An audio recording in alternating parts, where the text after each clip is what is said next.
pues vamos a dar inicio a esta sesión del 2024 de la Tlacuachita Ignorante, esta especie, esta entidad que hemos nosotros elegido para como una portadora, ¿no? Así como Prometeo portó el fuego, pues también dicen los pobladores originarios de estas tierras que pues, los tlacuaches también portaban el fuego, ¿no? Así dice la leyenda, portaban el fuego a estos pobladores. Entonces, el fuego pues ha simbolizado también en su momento el conocimiento. Entonces, la Tlacuachita Ignorante nos trae el conocimiento y en esta sesión de marzo del 2024, del 11 de marzo, pues nos trae en su cola, ¿no? Arrastrando pues a un colaborador entusiasta del Centro de Investigaciones y Desarrollo Tecnológico aplicado al comportamiento, CIDETAC, el doctor o casi doctor Arturo Sahagún Morales, que pues nos va a retroalimentar, a presentar una obra que a mí me parece que es de las pocas dedicadas a la filosofía, al menos en el contexto hispanoparlante, dedicadas a la filosofía de una disciplina científica como es la psicología. Me parece que originalmente fue escrita en 1988, este texto de filosofía de la psicología, y pues la escribieron Mario Augusto Bunge y Rubén Ardila, ¿no? También un connotado, bueno, Bunge, epistemólogo, filósofo de la ciencia, y Rubén Ardila, pues un connotado psicólogo colombiano. Entonces, pues dejo los micrófonos y pues totalmente el espacio a Arturo. Pues bienvenido, Arturo Sahagún. Muchas gracias, por lo que nos vas a compartir. Gracias, al contrario, muchísimas gracias por la oportunidad. Y efectivamente, doctor Enio, compañeras y compañeros presentes, les comparto, no sé si me pueden confirmar si ya se ve la diapositiva. Sí se ve. Perfecto, muchas gracias. Pues efectivamente, vamos a hablar de este libro, una obra que se sitúa en el contexto de la filosofía de las ciencias, y digamos que conlleva un contexto muy amplio de una obra muy vasta que es la obra de Mario Bunge, y también de una obra de mucho impacto como es la obra de Rubén Ardila, ¿no? Entonces, pues el día de hoy vamos a platicar un poco, y para esto me gustaría primero poner en contexto, yo empiezo con esta frase que es atribuida justamente a Mario Bunge y que me parece es esencia de lo que es su filosofía y de lo que fue su vida, ¿no? Y que creo que es muy inspiradora y es como una invitación a trabajar de esta manera, ¿no? Dice la frase: disfruta de la vida y ayuda a otros a vivir una vida digna de ser disfrutada. Entonces, con esta bonita frase del filósofo Mario Bunge, pues vamos a empezar a dar un poco de contexto de la obra, ¿sale? Un poco de contexto que nos ayude a ir entendiendo,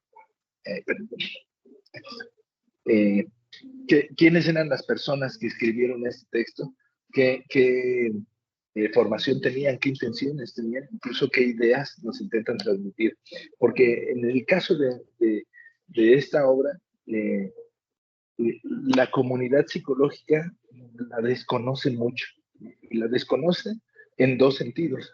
La desconocen en el sentido de que no saben literalmente de su existencia, y la desconocen en el sentido de que tienen cierta interpretación de ella que no necesariamente se apega a lo que en el fondo, con una lectura muy estudiada del tema de la filosofía de la psicología, es la correcta, ¿no? Entonces, en ese sentido he percibido y creo que esta obra se desconoce mucho, y bueno, vamos a empezar a conocer un poquito del contexto de sus autores.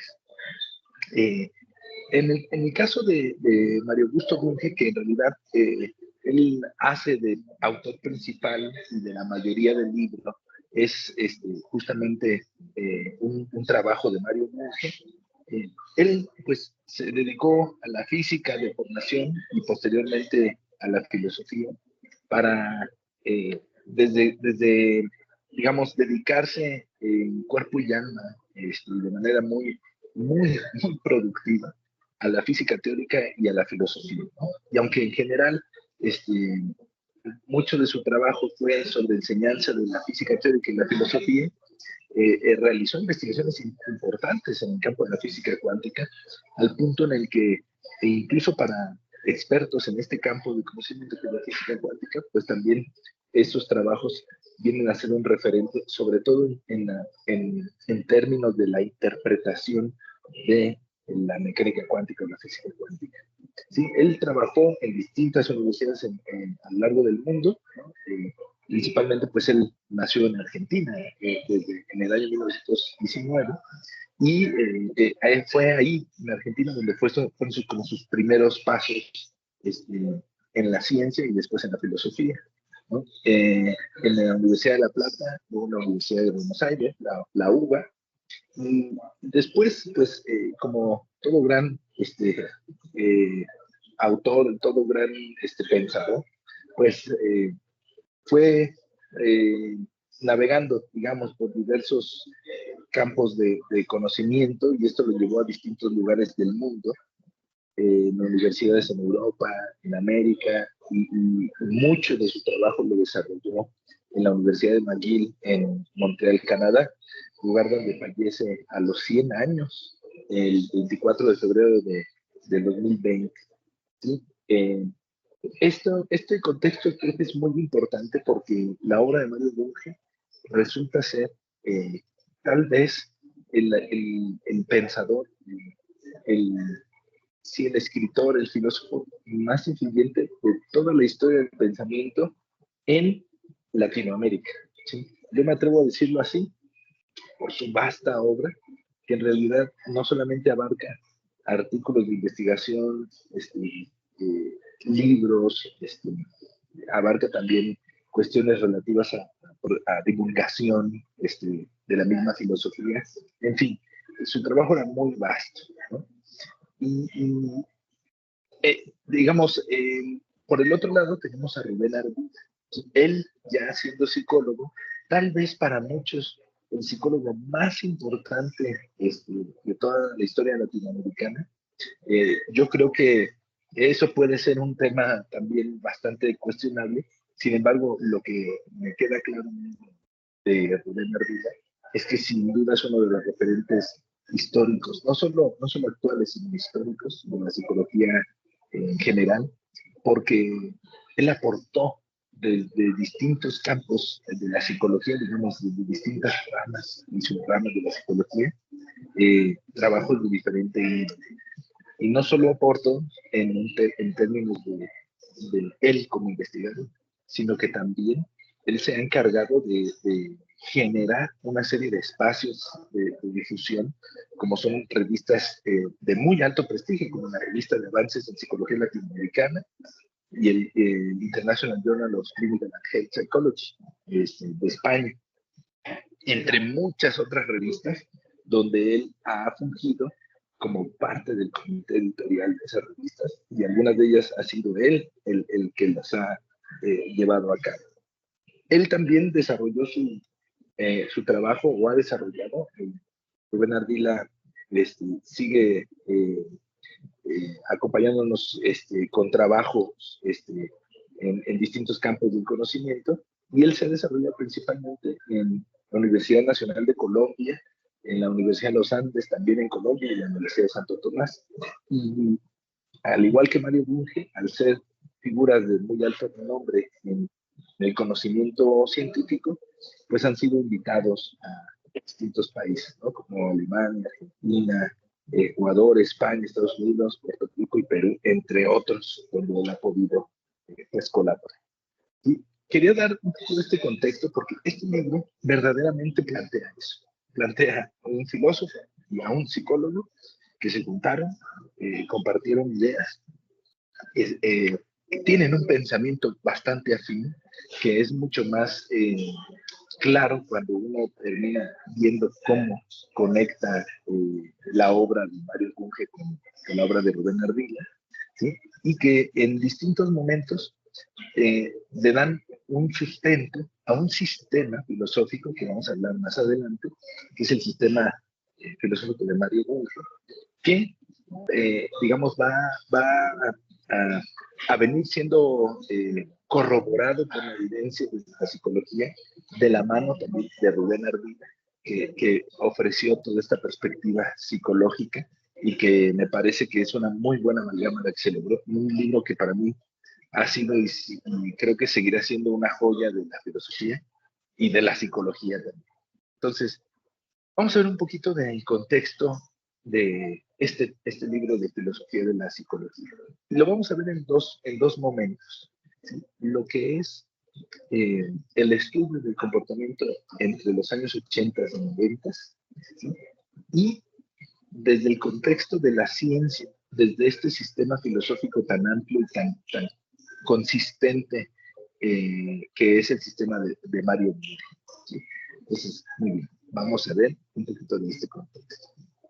Primero, vamos a situarnos entre los, digamos, en el antecedente, antes de los 80, durante los 60 y los 70, lo que se dio fue una crisis, ¿sí?, del modelo psicodinámico de la psiquiatría. Y esto es muy importante porque a pesar de la formación de Mario Bunge en la física, ¿sí?, y a pesar de que Rubén Ardila se ha desarrollado principalmente en el área de la psicología experimental,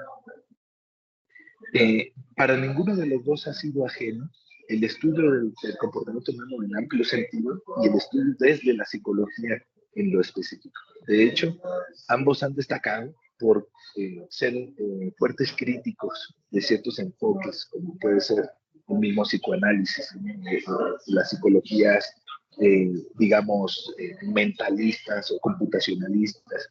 ¿Sí? Entonces, pasa que entender que durante la Segunda Guerra Mundial y en la posguerra, digamos, estrictamente hablando en momentos de la Guerra Fría, posterior a la Segunda Guerra Mundial, el psicoanálisis cobró un auge muy, muy fuerte y se volvió el paradigma por excelencia de la psiquiatría, de forma tal que no había una diferencia real, práctica, entre ser psiquiatra y ser psicoanalista, ¿no? Entonces, esto pasa en la posguerra, ¿sí? Digamos, en la etapa, ya venía, previo a la Primera Guerra Mundial, ya venía levantándose este impulso del psicoanálisis. Durante la guerra y en la posguerra fue que llega a su auge, y conforme la investigación científica va abordando cada vez con más y más seriedad el estudio de los padecimientos mentales, ¿sí?, más va quedando en evidencia la falta de evidencia del modelo psicodinámico aplicado en psiquiatría y dominante hasta ese momento, ¿sí? Entonces, digamos que en estas épocas, en los 60s y 70s, podemos hablar ya de un momento de crisis o de declive de esa hegemonía que cargaba el psicoanálisis, y empieza a su vez a agarrar fuerza digamos, una hegemonía que a la fecha me parece se ha mantenido, aunque podría ser cuestionable también eso, pero digamos, aquella que es basada en tratamientos farmacológicos, ¿sí? Esto es muy importante entender este contexto porque mucho del trabajo de Mario y sobre todo de Rubén Ardila va en el sentido de poder, digamos, contrastar o aportar alternativas a esta condición del psicoanálisis o la psicodinámica o la psicodinamia preponderante, ¿no? En 1980, ya entrando en la época donde nosotros vamos a ver cómo hay un amplio nacimiento o incluso renacimiento de los enfoques más científicos que retoman aspectos que habían sido directa e indirectamente ignorados por el psicoanálisis, ¿no? Pero esta época de 1980 empieza con la publicación del DSM, del DSM-3, ¿sí?, que, digamos, buscando alejarse de este enfoque psicodinámico plantea, digamos, la siguiente lógica, ¿no? Se supone que los psicoanalistas buscan las causas, entre comillas, de los padecimientos, ¿sí? De los padecimientos de carácter mental o incluso, ¿por qué no?, también de los padecimientos físicos con causas mentales.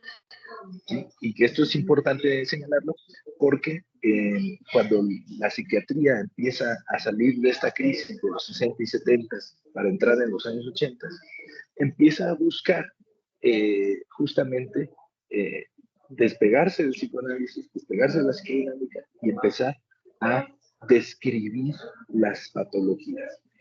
Un enfoque supuestamente, y esto supuestamente lo digo intencionalmente, un enfoque supuestamente ateórico que intenta ser más una herramienta de carácter descriptivo que una herramienta de carácter explicativo, ¿sí?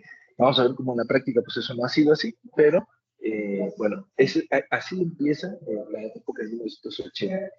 En ese mismo año se publican grandes obras que dan pie de cómo se fue cocinando, cómo fue preparándose el antecedente que dio lugar a la filosofía de la psicología, ¿sí? Primero tenemos que Rubén Ardila publica en 1980 su terapia del comportamiento, y el mismo Mario Bunge publica uno de sus libros más importantes en el tema, que es el problema mente-cuerpo, en 1980. Cabe mencionar aquí una cosa interesante.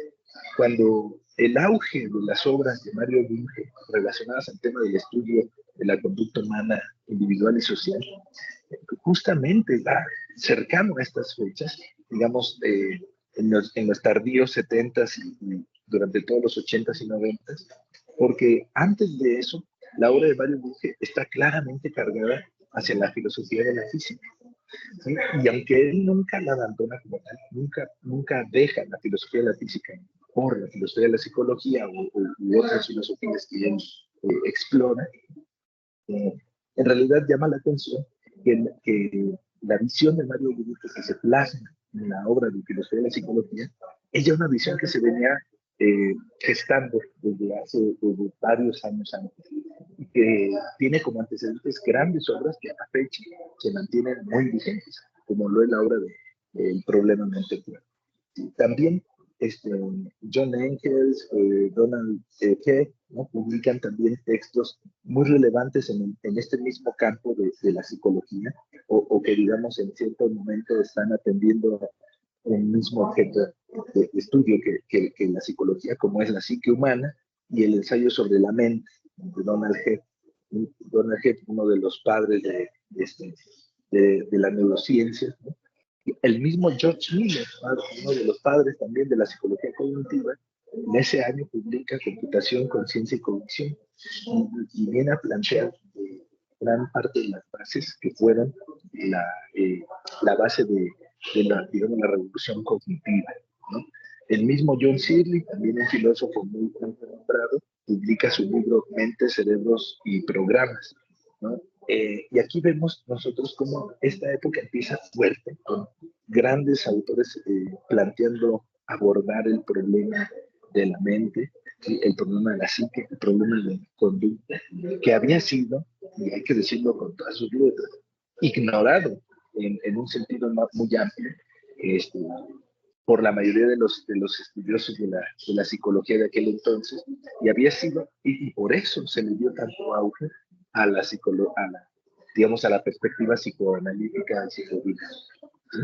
Entonces, avanzando todavía en esta línea de tiempo, vemos que en 1982, el mismo Engels y Hebb publican cómo actúa el yo en el cerebro, ¿no? Este texto también bastante renombrado, y cómo Donald Hebb publica el sistema nervioso concepto. Ellos seguían avanzando, los 80 seguían generando obras que permitían un marco explicativo a la conducta humana mucho más sólido y que estaban dejando ya detrás desde ese momento y poco antes de iniciar los 80, pues este paradigma psicoanalítico. Finalmente, digamos, entre el 81 y el 86, se publican todavía grandes obras también relacionadas con este tema, que fueron previas al desarrollo de la filosofía de la psicología de Bunge y Ardila. El mismo Ardila publica la evaluación comportamental como alternativa al diagnóstico psiquiátrico tradicional. Él ya estaba, desde estas fechas y un poco antes, muy interesado en trabajar estos temas de carácter aplicado sobre el diagnóstico psiquiátrico. Sí, el mismo Mario Bunge sigue explorando varios vértices del estudio de la conducta, de estudios de lingüística y filosofía, ¿no? Y publica un texto muy interesante que se llama De la neurociencia sin mente y la psicología sin cerebro a la neuropsicología, donde ya dejaba ver esta visión que tanto caracteriza su sistema de convergencia de conocimientos a partir de ciertos problemas, ¿cómo se van a plantear? También plantea un texto que se llama Sobre estrategias de investigación en psicología y plantea otro que se llama Tipos de explicación psicológica. Y esto lo destaco mucho, estos dos textos, porque muchos de los críticos y detractores de Mario Bunge han señalado que Bunge sabía mucho de filosofía, pero no sabía nada de psicología. Y lo cierto es que Bunge llevaba ya para estas fechas, estamos hablando aproximadamente de 1985, ya llevaba un muy buen tiempo dedicándose al estudio serio desde el enfoque filosófico de la conducta humana. Y por supuesto, como los buenos filósofos, construía ese sistema y lo alimentaba a partir de los mismos datos que otras disciplinas científicas ofrecían. Entonces, vemos que es un tema bastante completo el que estaba abordando. O sea, Mario Bunge no era Nobel en la psicología cuando se publica Filosofía de la Psicología. Eso es un punto muy importante señalar, ¿no? George Miller en ese mismo periodo publica Los planes y la estructura de la conducta, y John Sibley publica dos libros muy interesantes sobre la intencionalidad, que tiene que ver con ya plantear una filosofía de la mente, y Mente, Cerebros y Ciencia, también en mediados de los 80, y donde plantea muchas ideas que posteriormente él desarrollaría en otros textos más consolidados, ¿sí? Y para acabar este recuento histórico entre los 80s y 90s, es importante mencionar cómo,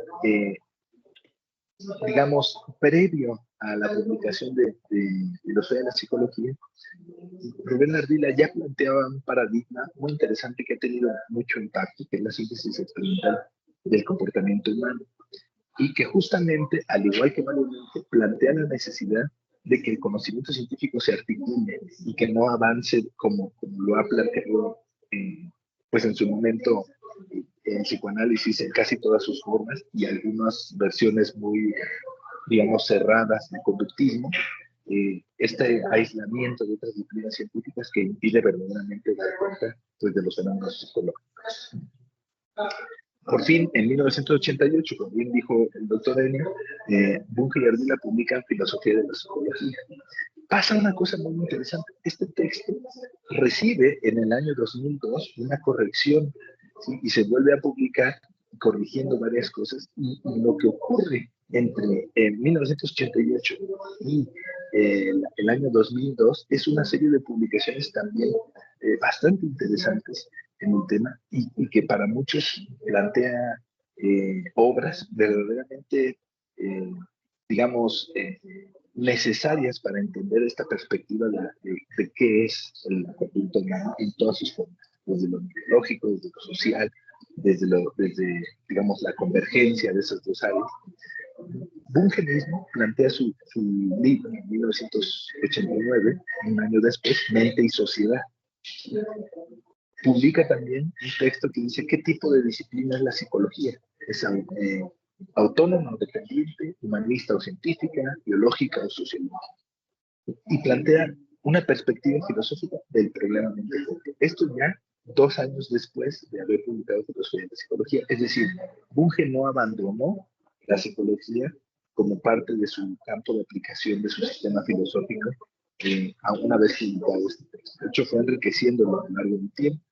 Otros autores, como mismo Eccles, publicaron La evolución del cerebro y creación del yo.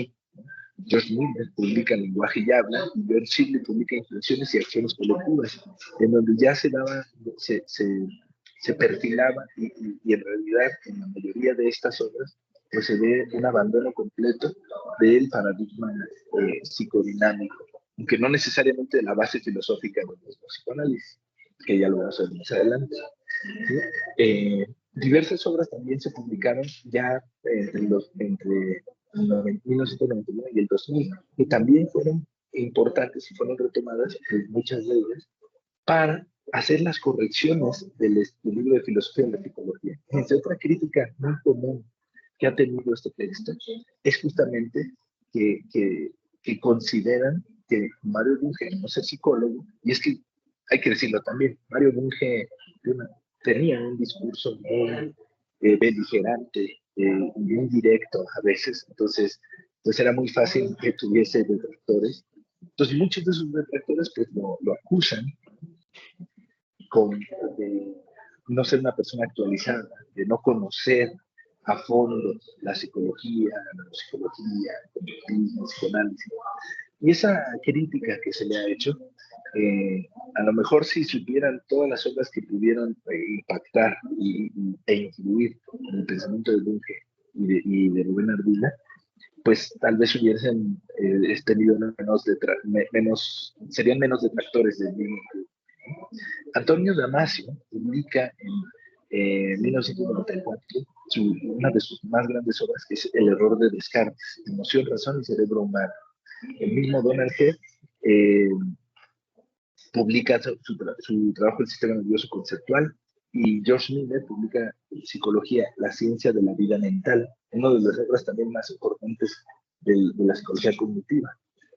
En este periodo de tiempo es donde John Seeley publica una de sus más grandes obras, que es La construcción de la realidad social, y sigue trabajando él también temas de filosofía de la mente con su libro Mente, Lenguaje y Sociedad, Filosofía en el mundo real.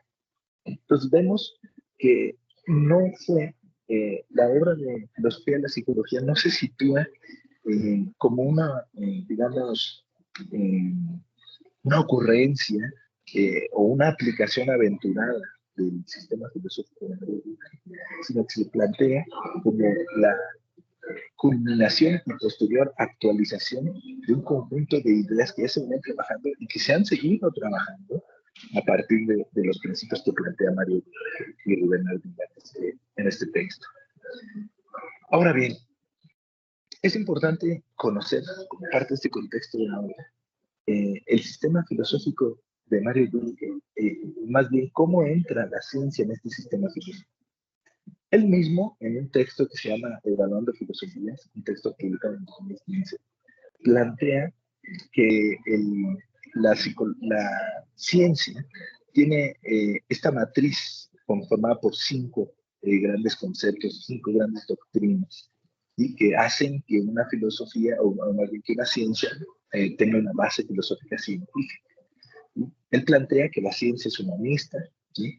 Porque proclama los valores filosóficos de claridad, coherencia, verdad, de libertad, de igualdad, de fraternidad, y es, digamos, es universal o universalista en términos del trabajo, o digamos, de los campos directos de influencia, como la moral, la lógica, la ciencia misma y la filosofía, pero defiende el derecho de la diferencia en todo lo demás. Es decir, muchas veces se ha considerado, de hecho, creo yo que Mario Bunge lo hizo con esa intención, establecer explícitamente en su sistema filosófico que define la ciencia, como una de las principales características el cientificismo, porque a él se le planteaba como una persona a veces hasta alejada de estos conceptos, ¿no?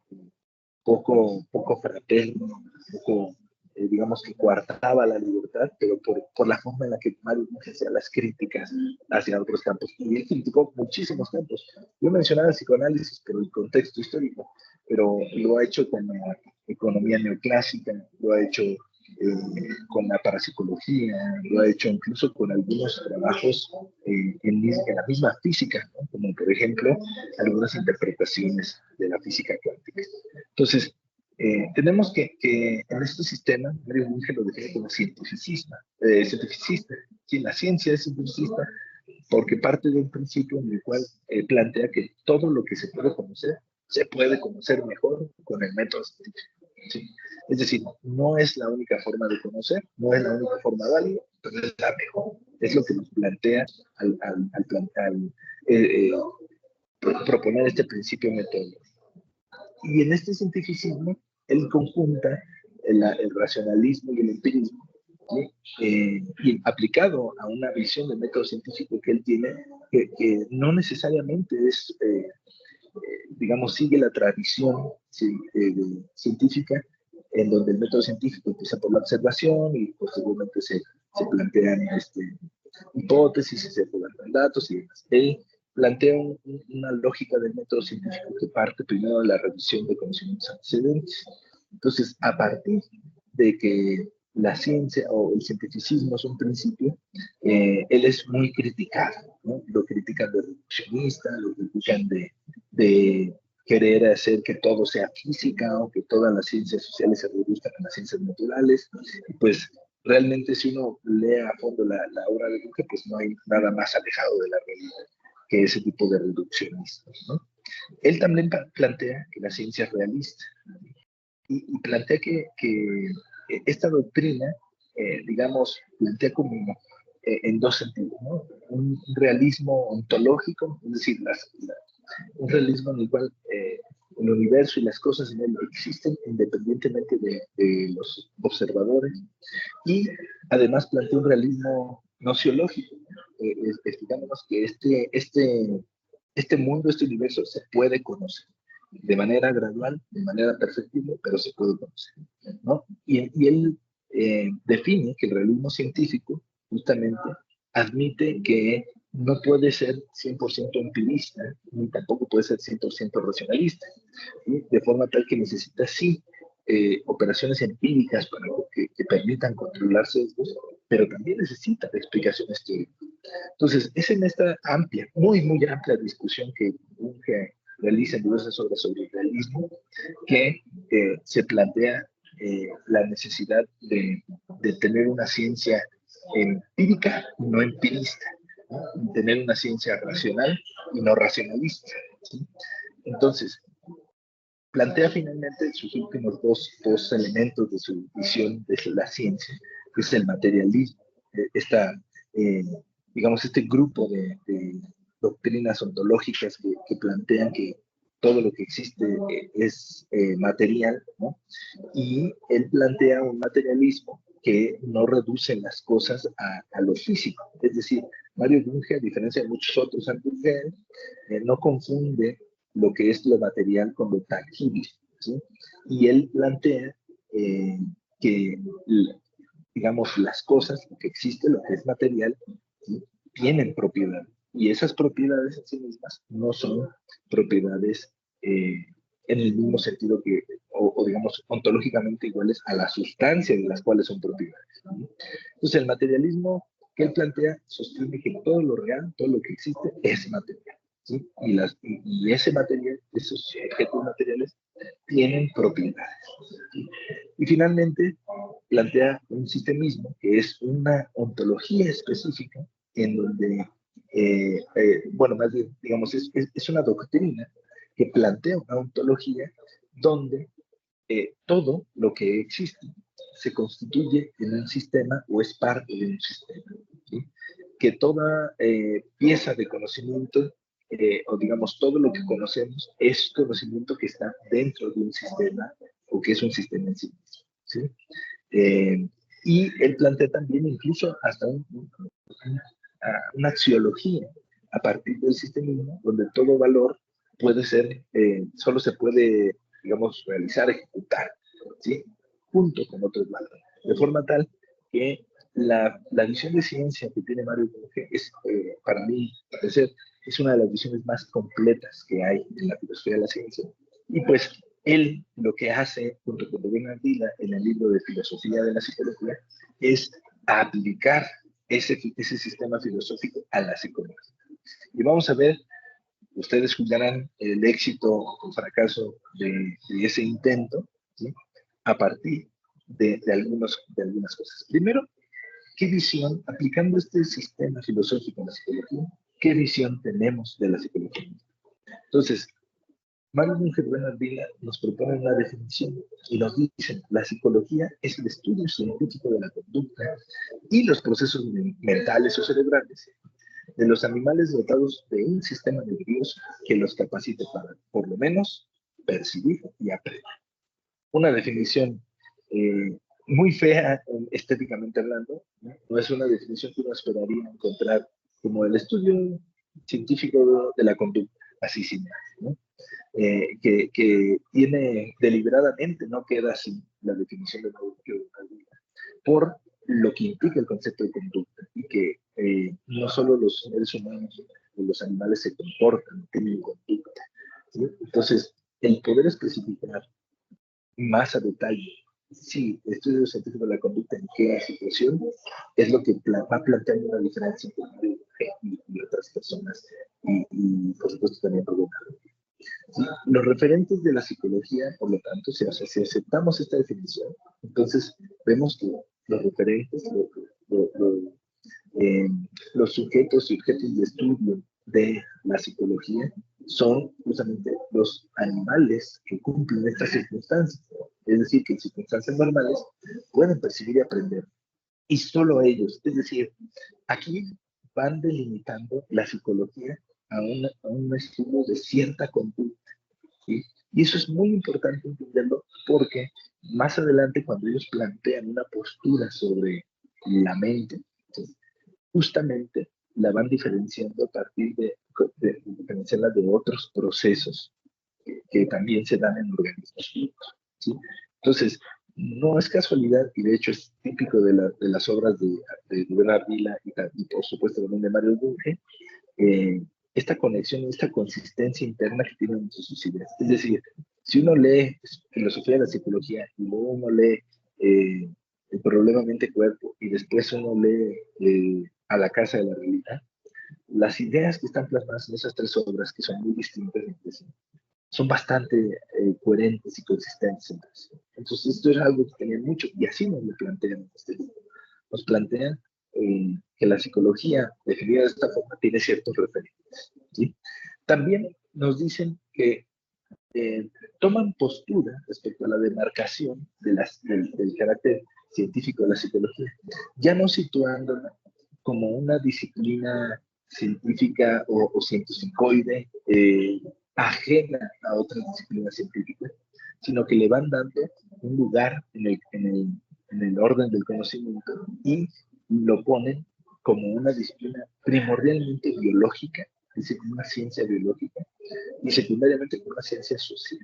Ellos reconocen que la psicología no puede reducirse ni a la biología, ¿sí? Porque estaremos perdiendo gran parte de lo que da verdaderamente explicación de los fenómenos psicológicos, pero tampoco puede reducirse a lo social, ¿sí? De forma tal que no podemos decir que sea biologicista en perspectiva de Mario Bunge, que es una de las principales críticas que le hacen. Seguramente muchos de los críticos que lo han hecho son fervientes defensores también de esta perspectiva más biologicista, ¿sí? Pero Bunge no es biologicista, y más adelante vamos a ver también cómo él deliberadamente plantea que no puede ser biologicista porque reconoce que no todas las propiedades del sistema, que es en este caso el comportamiento humano, son explicables por leyes biológicas. Entonces, Mario Bunge no puede, por su mismo sistema filosófico, ser biologicista. De la misma manera que tampoco es sociologista o economicista. Tampoco considera que se pueda entender la conducta sin la perspectiva o sin la información y los conocimientos aportados por la biología. Entonces, ya en temas del análisis filosófico que hacen de la psicología o de las psicologías, vemos cómo Mario Bunge y Bernard Vila plantean digamos, este trilema, ¿no? entre la perspectiva de diversos aspectos como la conducta, la mente, cuáles son los objetivos que debe tener la psicología, qué métodos utiliza y qué estatus tiene como ciencia. ¿Sí? Lo plantea en comparación o en oposición de tres posturas, ¿no? El idealismo, el positivismo, que es una de las cosas que no solo menos defendía Mario Bunge, sino que Mario Bunge atacaba al positivismo. Y esto es destacable porque el principal argumento, entre comillas, no es un argumento, pero digamos, el principal argumento que se da para desacreditar la obra de Mario Bunge es tacharlo de positivista, ¿no? Cuando claramente su sistema filosófico y más su sistema aplicado a la psicología digamos a la filosofía de la psicología no puede o no encaja con lo que es el positivismo. Él nos va, junto con Rubén Ardila, nos van delineando estas diferencias entre estas tres perspectivas.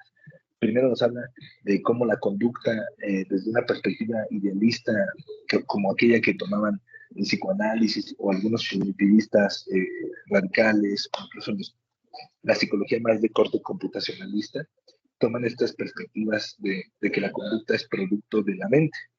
Es decir, en cierta medida, lo importante es la mente. La conducta es una cuestión secundaria que es reflejo de otra cosa.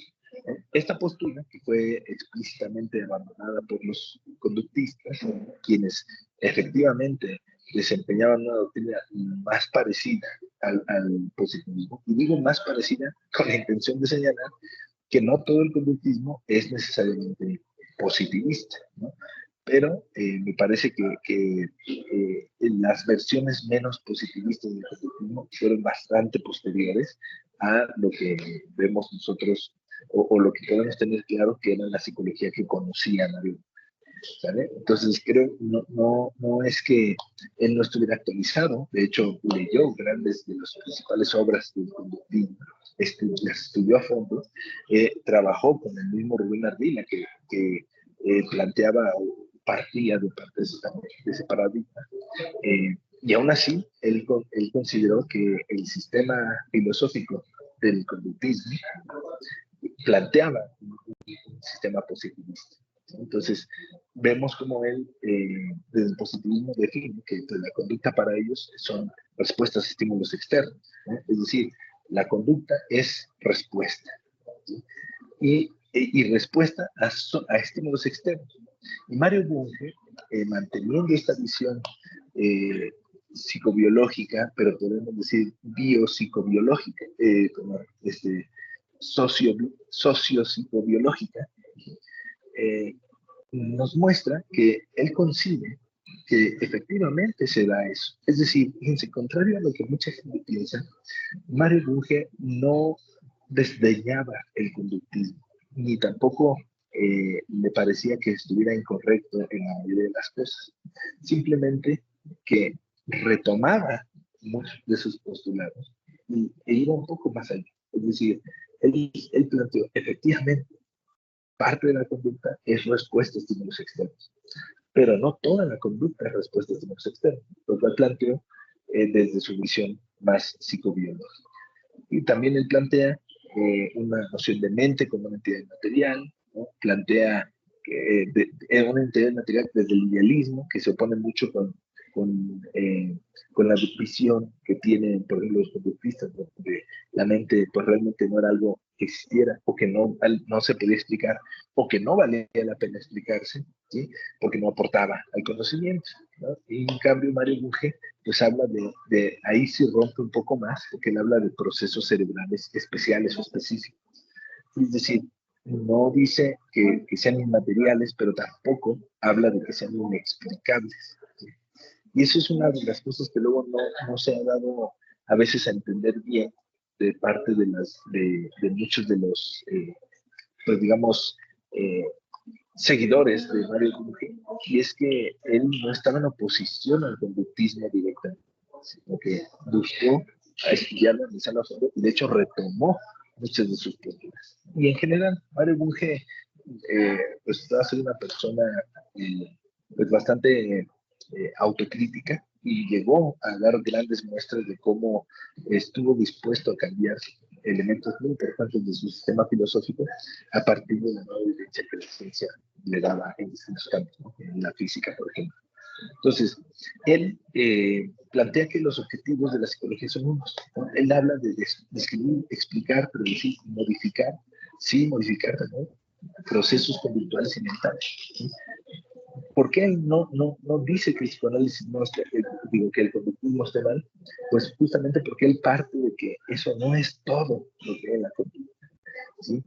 Por eso él habla de procesos conductuales y mentales. Él habla, y aquí, en este caso, adopta literalmente los métodos del conductismo para trabajar. Más, evidentemente, y eso ya más a posterior de sus primeras críticas, pues a partir de la evolución misma de la tecnología, que le permite tener información de distinta naturaleza sobre el comportamiento humano a partir de estudios de neuroimagen, ¿no? De estudios, digamos, más sofisticados para dar cuenta de lo que pasa en el cerebro. Finalmente, él habla así, la ciencia, la psicología es una ciencia y es una rama de la biología, ¿sí? Y es también una ciencia social, ¿sí? Y él plantea, porque digamos, no es fácil pensar la psicología como una ciencia con esta naturaleza. Ven que ustedes hay muchas definiciones o muchas clasificaciones. Está las ciencias de la salud, las ciencias humanas, algo que llama, etc. ¿No? Entonces, Mario Bunge dice, sí, a diferencia de pensar la psicología como una rama de la filosofía o como una ciencia que no tiene nada que ver con otras ciencias y por lo tanto se dudaría de su carácter de ciencia, también nos habla de una rama de cómo el positivismo lo veía más como una rama de la biología o como una ciencia social. Es decir, algunas posturas conductistas podrían haber encajado en la definición de una psicología más de carácter biológico. Sin embargo, también tenemos aquellos teóricos que rehuyen mucho la parte biológica y que dicen, no es una ciencia biológica, es una ciencia social. Lo que dice Mario Bunge es, pues que sabes, es una ciencia biológica y es una ciencia social. Y aquí me parece a mí, un divertido juego de palabras, pero me parece muy interesante cómo lo plantea, porque es muy sutil, o yo al menos tardé mucho en verlo o en interpretarlo de esta manera. Cuando plantea las máximas filosóficas detrás de estas tres posturas, el idealismo, el positivismo y el materialismo, lo que plantea es una forma implícita de transmitirnos qué es lo que están partiendo de cada una de estas ideas. Es decir, cuando dice pienso y luego existo, habla de una filosofía, sí, idealista, pero también más individualista, más ensimismada, más aislada de otros conocimientos, ¿sí? Cuando dice te conduces y luego existes, me parece que hace una especie de indicación subliminal, por decirlo de una manera mal dicha, de que el conductista se planteaba, en tanto positivista, pues como un perfecto agente externo, observador de la conducta. Entonces, él no decía, me conduzco y luego existo, decía, tú te conduces, yo te observo y tú existes, porque yo te observo mientras te conduces. Entonces, él lo planteó así, muy positivamente. En cambio, cuando él plantea su doctrina filosófica desde el materialismo aplicado a la psicología, pues él plantea de una manera mucho más, digamos, integral. Existimos, tanto tú como yo, existimos, y luego nos conducimos, nos comportamos y pensamos. Entonces, esa es la cuestión que plantean cuando hablan de postura filosófica de la psicología. Una postura marcadamente materialista, orientada a concebirla como una ciencia psicológica y una ciencia biológica, perdón, y social. Y ya para ir cerrando un poquito, vemos que en el texto de Filosofía de la Psicología también discuten 10 enfoques respecto al problema mente-cuerpo, que al final este problema que nos plantea muy gruesamente, cuál es la naturaleza de la mente, qué es la mente y qué relación tiene el concepto de mente con el concepto del cuerpo, ¿sí? De forma tal que podemos dar muchas respuestas a esa pregunta. ¿sí? Y eso es lo que él analiza, Mario en este texto. Analizan la posturas monistas, es decir, posturas que consideran que no hay algo diferente de mente y cuerpo, o digámoslo, no son dos cosas o dos sustancias o dos ideas distintas, ¿sí? Y plantea también, analizan las posturas dualistas, es decir, aquellas donde la mente es algo claramente distinto del cuerpo y estos de manera recíproca pues tienen cierto tipo de interacción o no, dependiendo de cómo lo plantee, qué tipo de dualismo sea. Él nos plantea que digamos, la postura de la psicología es un materialismo emergentista, es decir, eh, la mente es una función, una biofunción, es decir, la mente es resultado de el, la biología trabajando. ¿Sí? Si esa biología se detiene, la mente deja de existir. ¿Sí? ¿Por qué? Porque la mente es una biofunción muy especial, muy particular, que no es similar a otras biofunciones, como por ejemplo la digestión, ¿no? Que es una biofunción y que no es de la misma naturaleza. Entonces también tenemos la postura dualista, en donde él discute algunas ideas que yo voy a destacar aquí en las principales.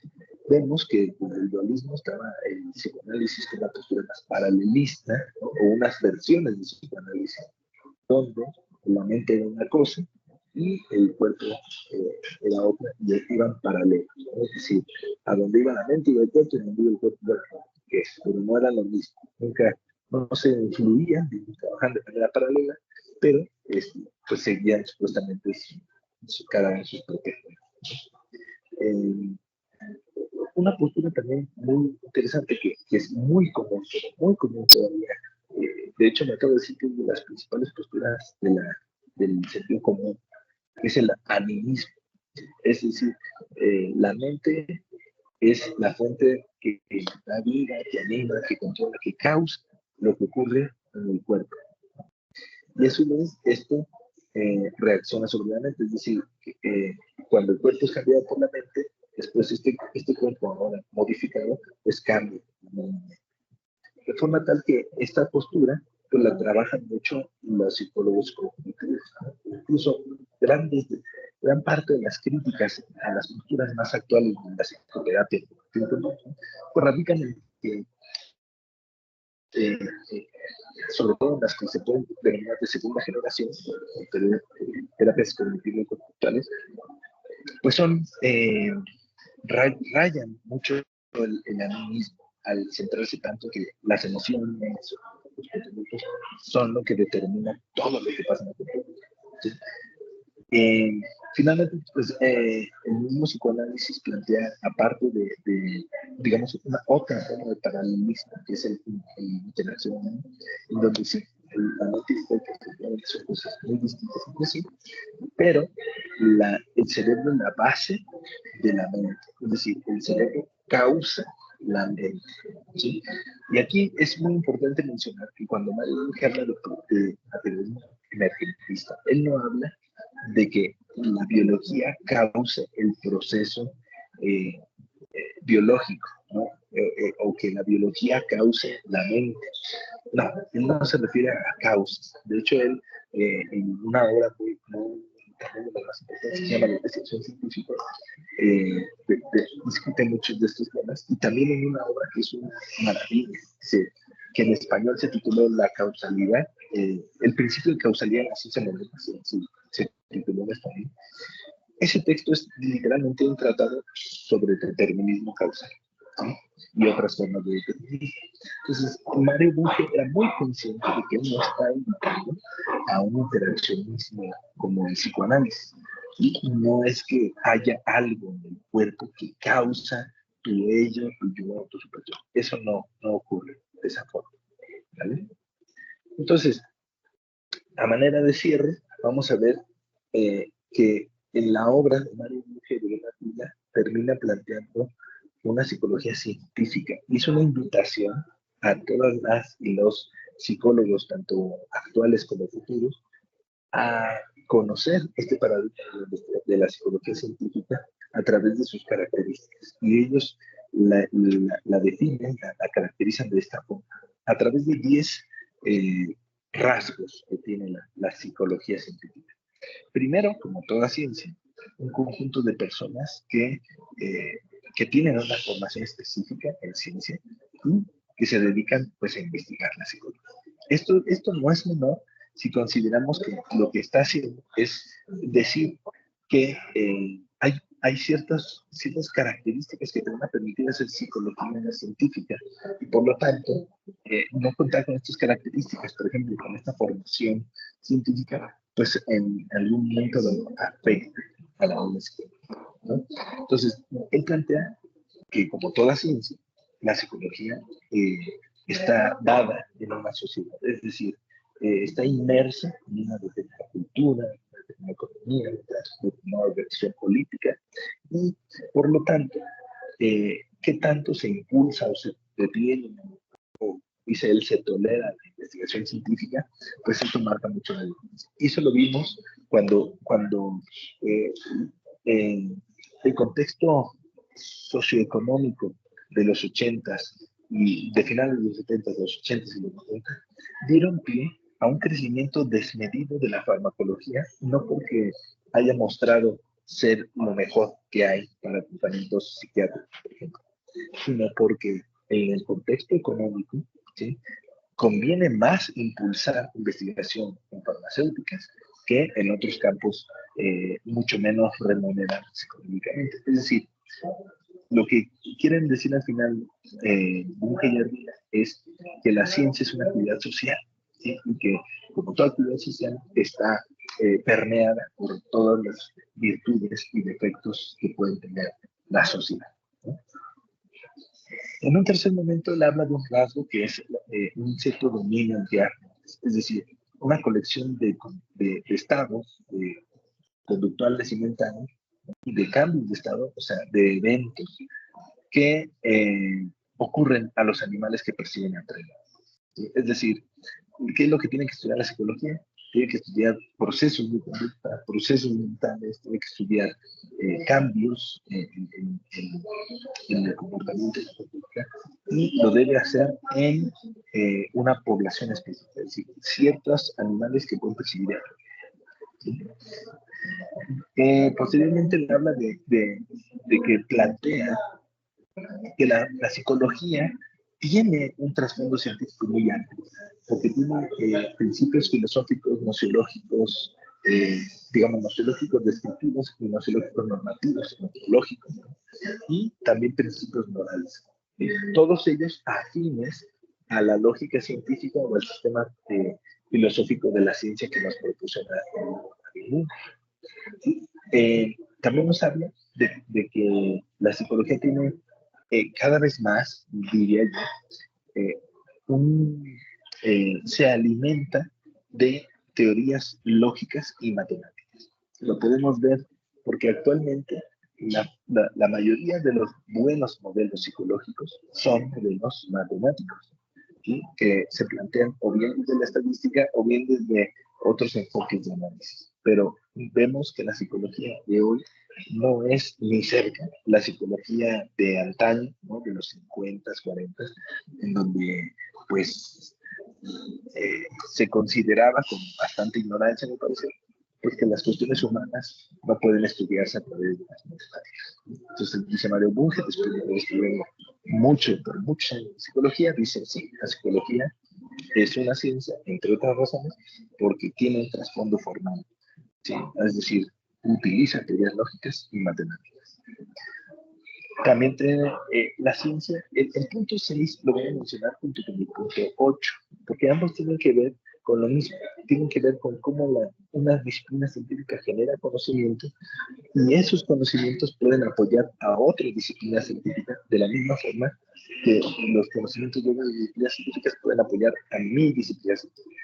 Es decir, contrario a lo que se puede pensar, lo que Mario Bunge plantea no es que no haya ciencias bien definidas, ¿no?, sino más bien plantea que es falso que un conocimiento científico, ¿sí?, pueda decirse como tal, pueda decirse científico, si no tiene contacto con otras disciplinas científicas.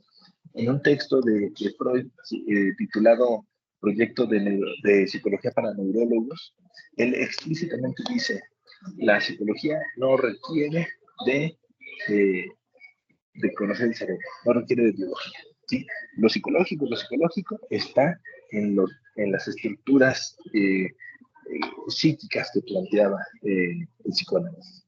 Hoy sabemos que no es así. Sin embargo, el punto 6 y el punto 7 hablan de esos roles, de cómo se conectan y cómo no podrían ser disciplinas científicas si no tuvieran estas características. También nos hablan de cómo la psicología tiene que definir ciertas problemáticas, nos hablan de cómo tiene que definir ciertos objetivos y utilizar ciertos. Y aquí nos vuelven a cerrar la idea de que la psicología debe describir, explicar, predecir y modificar, al igual que el conductismo, los procesos conductuales y también los procesos mentales. Es decir, se apegan a la definición que proponen en el principio. Y finalmente ellos nos dicen, hay dos aspectos o dos fundamentos que aparte de estos 10 rasgos se tienen que tener.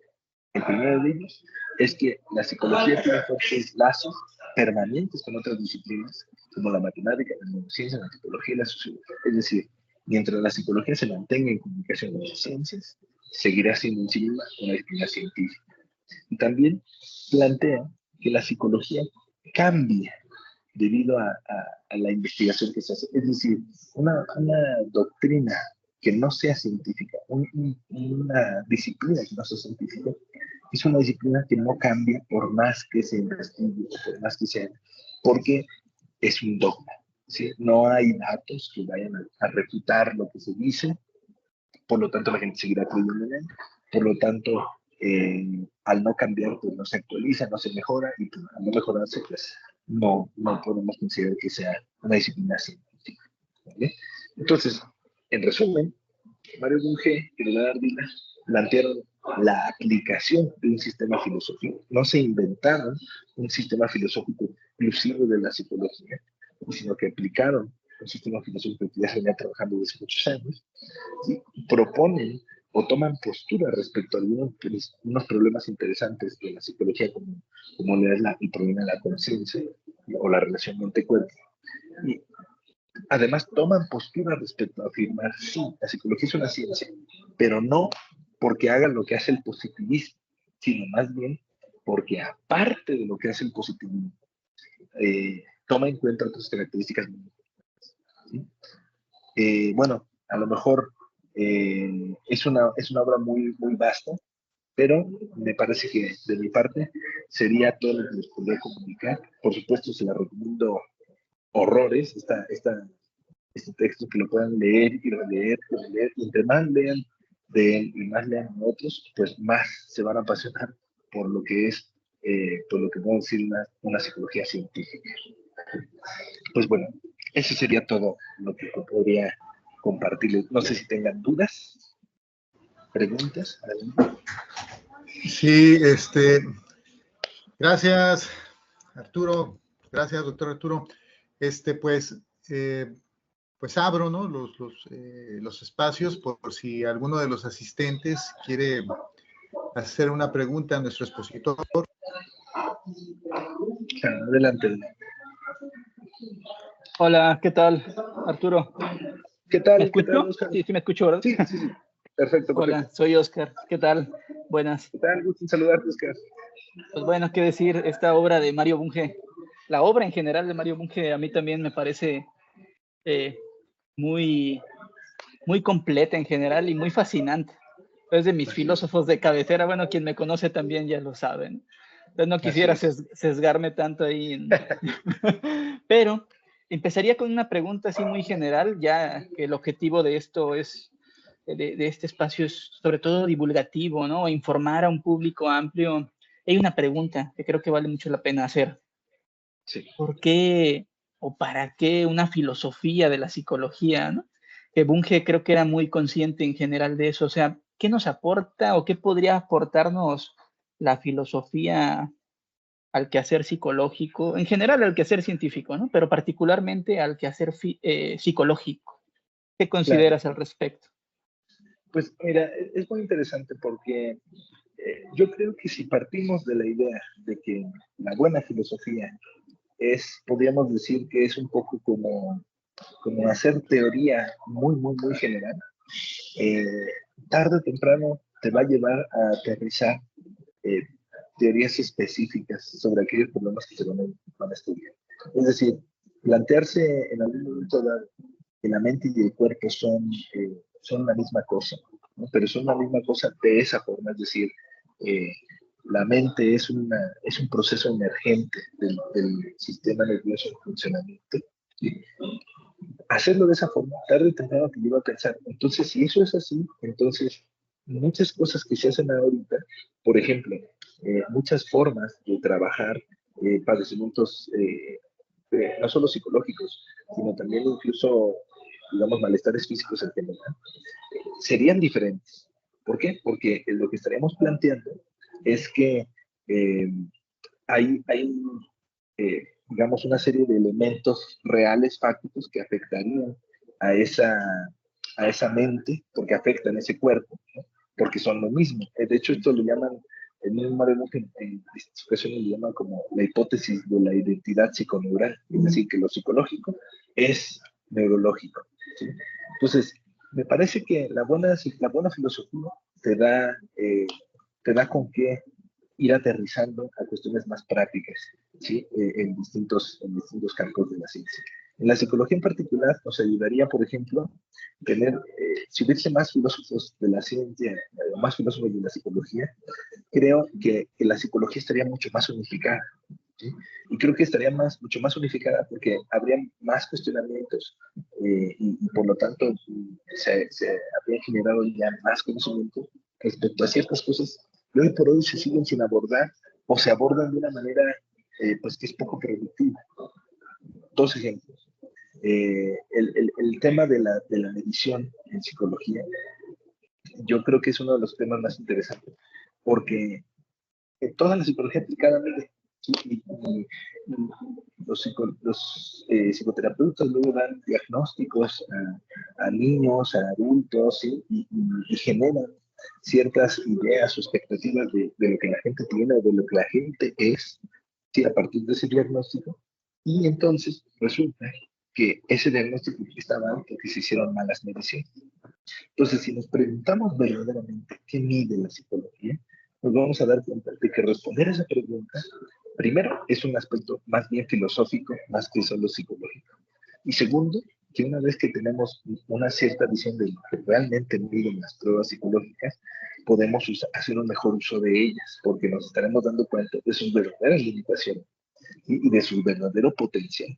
Por ahí yo veo muchos conductistas, por ejemplo, en la Ciudad de México hay muchísimos, y los considero muy buenos, son buenas pláticas las que se dan con ellos. Sin embargo, los veo bastante cerrados a veces a la psicometría.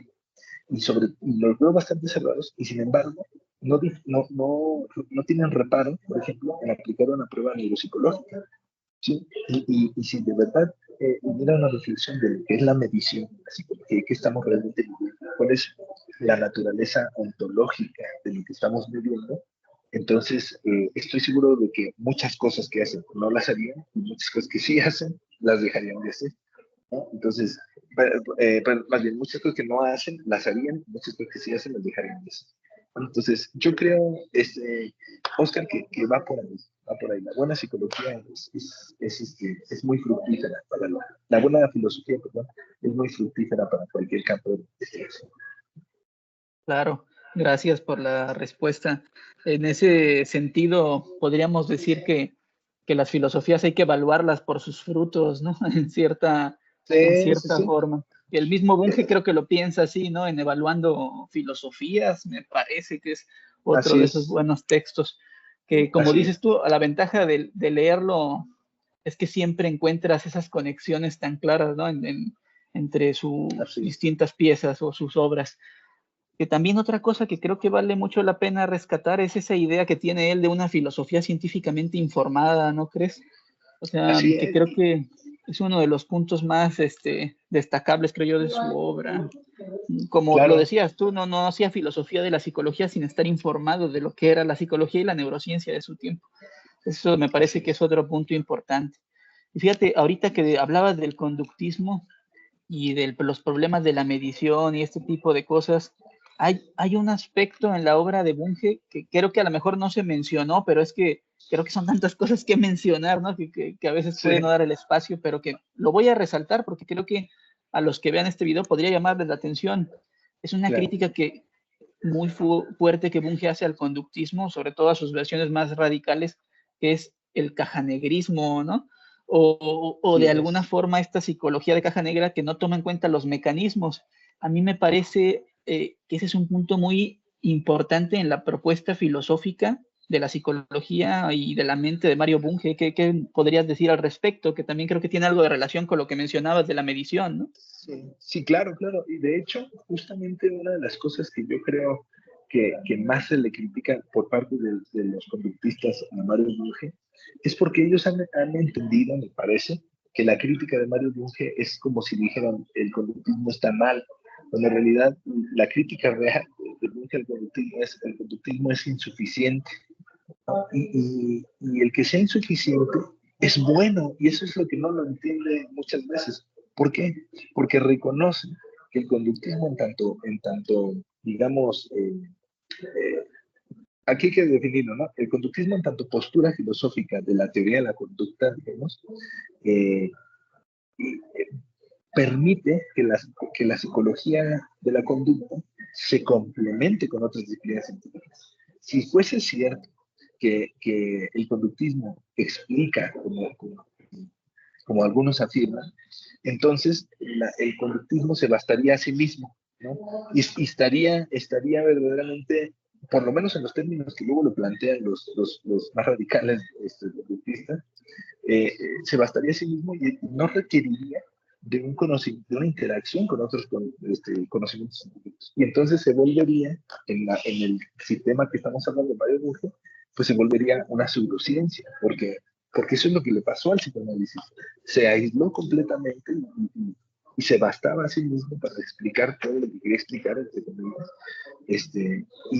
Pues el conductismo, que ha tenido buenos métodos, me parece que ha pecado muchas veces de reduccionismo conductual, lo diría yo, y creo que no contemplan que la idea no es intentar explicar la conducta como algo casi aislado de todo lo demás, sino más bien como un concepto importante, el de conducta, como lo es el concepto de vida o como es el concepto de energía, y que como con el concepto de vida y energía no se puede desvincular uno del otro. La vida no puede darse sin energía, la energía está estrechamente relacionada con la vida, ¿no?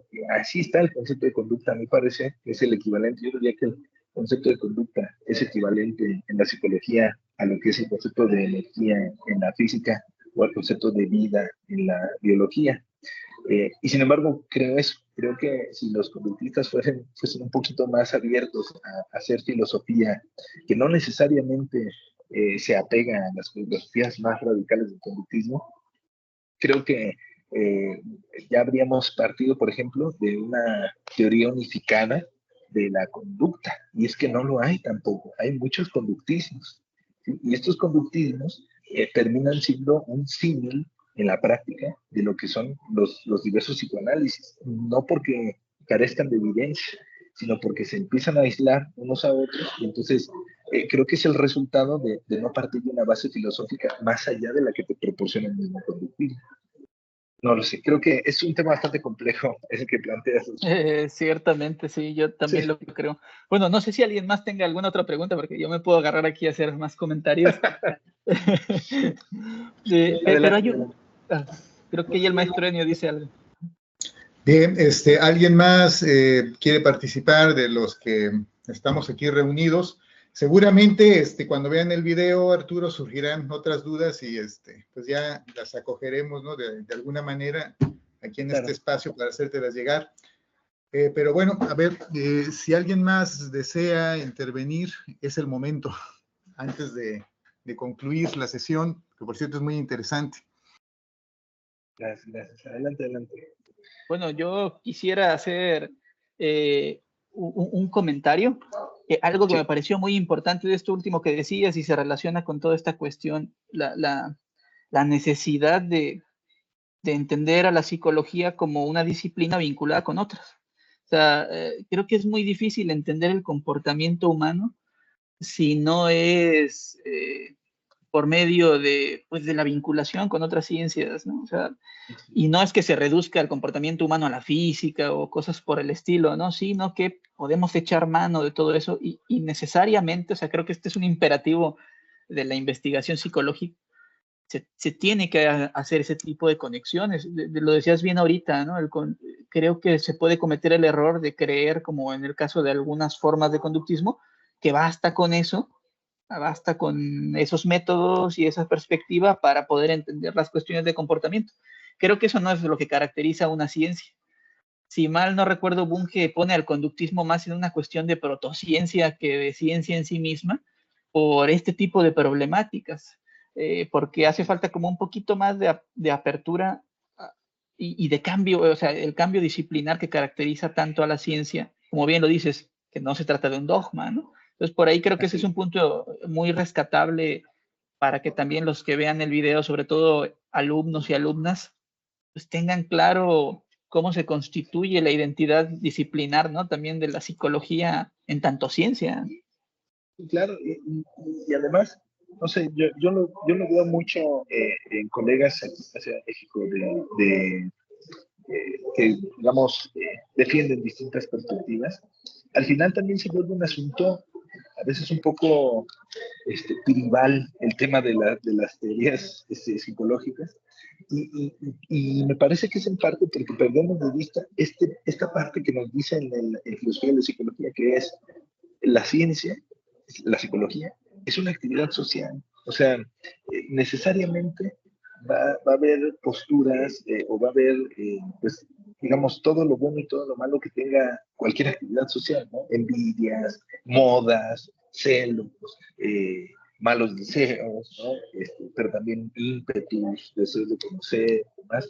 Y que al final eso a veces diferenciar entre qué es lo que está planteando una determinada teoría psicológica, qué es lo que está planteando la persona de manera visceral que hace la ciencia, pues a veces es complicado. Y justo por eso me gusta mucho el sistema filosófico de Mario Bunge, porque a pesar de que pareciera que él endiosa la ciencia por cómo la define, en realidad lo que está haciendo es bajarla al suelo y decir, la ciencia es una actividad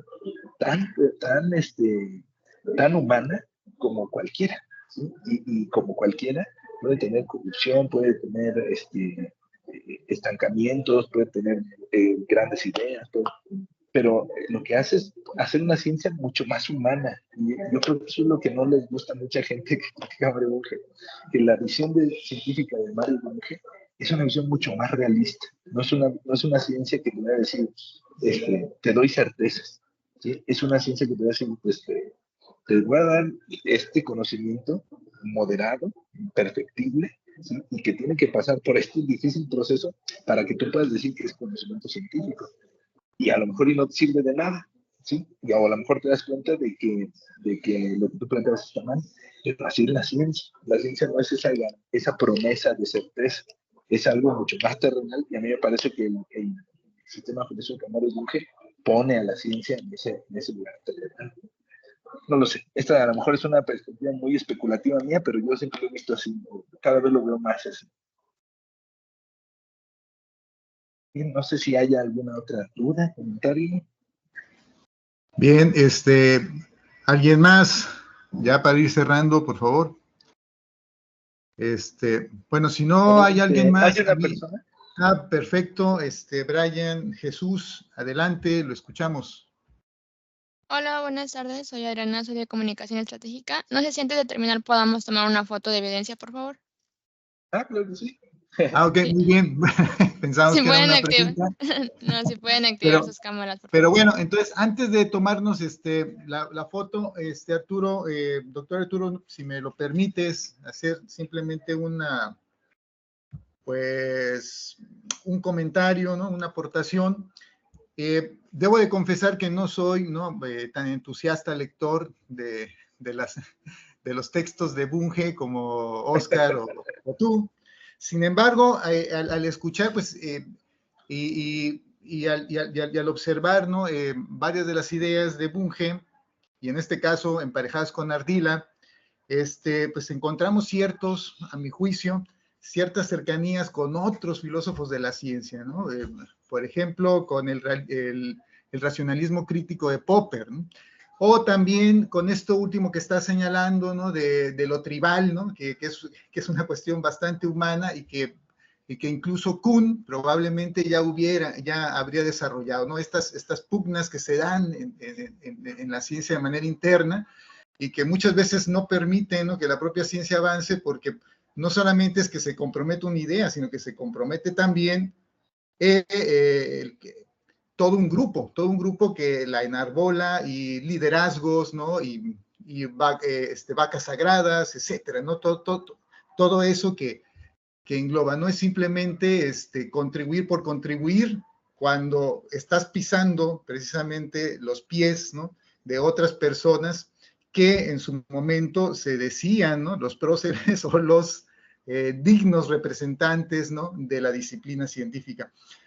Hay algo que me gustaría resaltar de lo que tú nos has comentado y que creo que en algunas ocasiones ya habíamos entre charlas, ¿no? Aquí en este espacio, en el CIDETAC o en la UNAM, cuando tuvimos la oportunidad de vernos, esta cuestión ligada finalmente a lo que tú nos estás señalando como filosofía, que para mí es precisamente la concepción, ¿no? Que tenemos de mundo, de realidad, y sobre eso empezamos a construir las disciplinas científicas.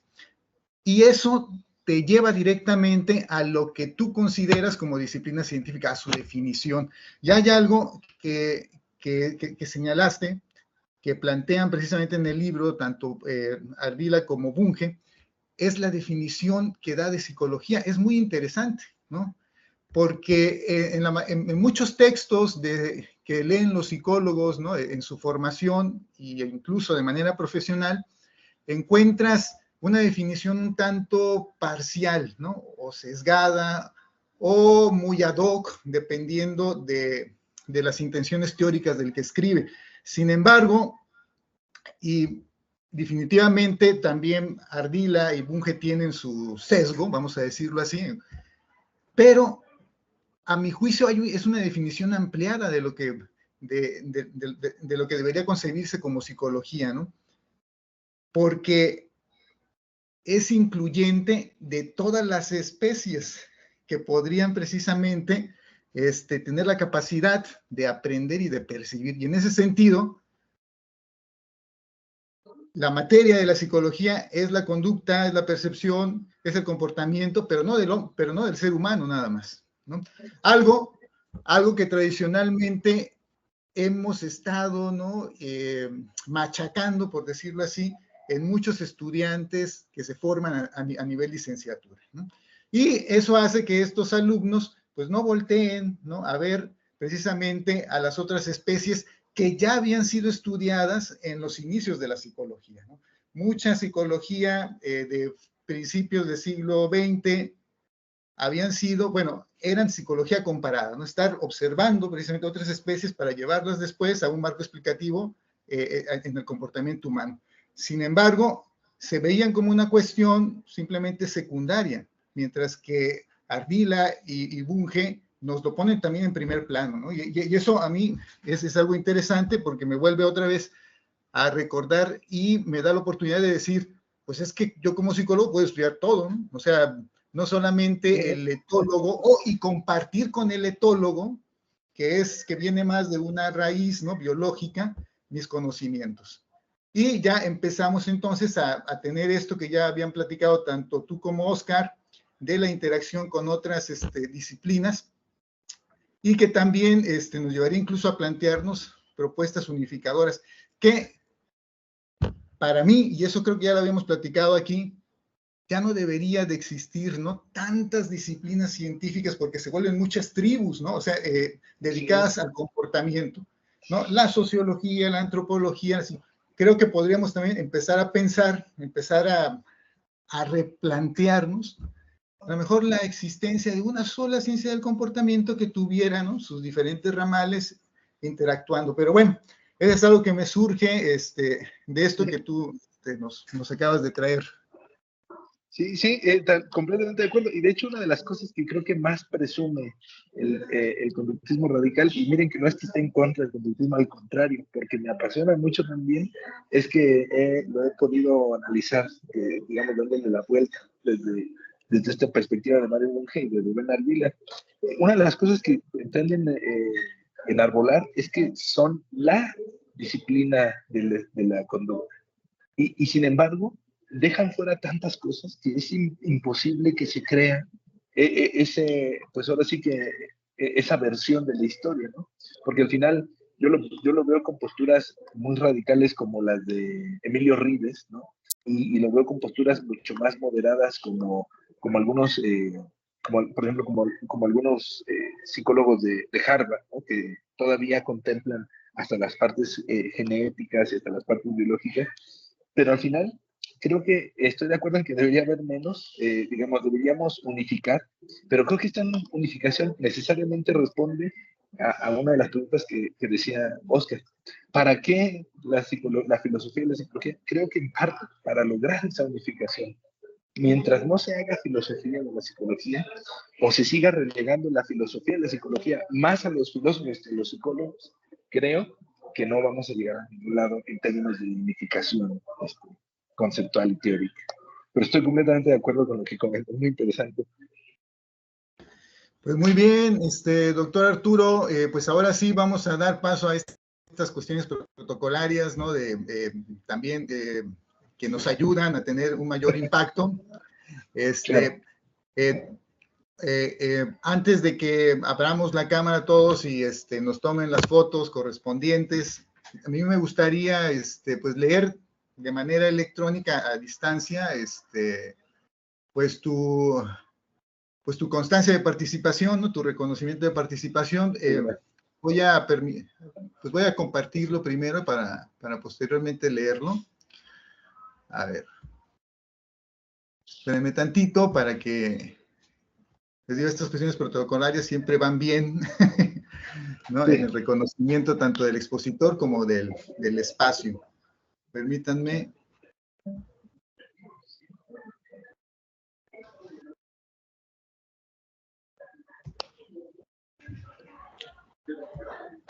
A ver, creo que no quiere salir.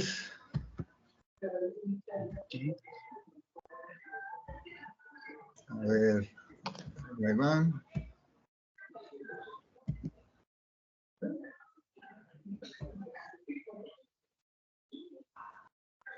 Ahí está, espero que lo estén viendo.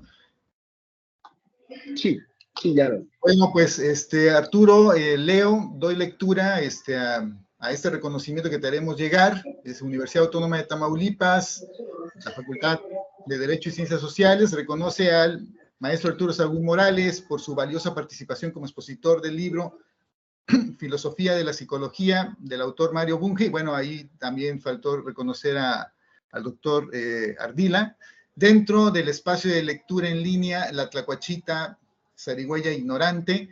En el estanque se encontraba con su red pescando la ciencia del comportamiento, correspondiente a las actividades del Centro de Investigación y Desarrollo Tecnológico Aplicado al Comportamiento, celebrado el 11 de marzo de 2024, Verdad, Belleza y Probidad.